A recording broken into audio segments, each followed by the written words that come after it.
रत्नागिरी जिल्ह्यातील दापोली तालुक्यातील आंझर्ले येथे असलेल्या प्रसिद्ध कड्यावरच्या गणपती मंदिरात मध्यरात्री चोरीची धक्कादायक घटना घडली असून चोरट्यांनी दानपेटी फोडून सुमारे 90,000 रुपयांचा मुद्देमाल लंपास केला आहे. ही घटना 14 एप्रिल 2026 रोजी पहाटे अंदाजे 2:30 सुमारास घडली असून परिसरात एकच खळबळ उडाली आहे.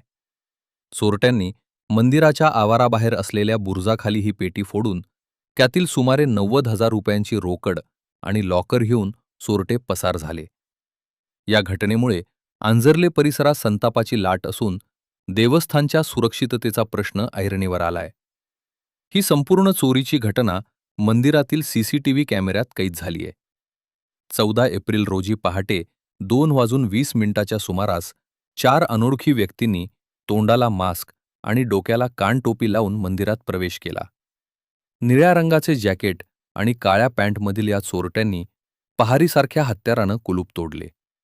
विशेष म्हणजे दापोली तालुक्यात गेल्या काही दिवसांपासून चोरीच्या घटनांचे सत्र सुरू आहे.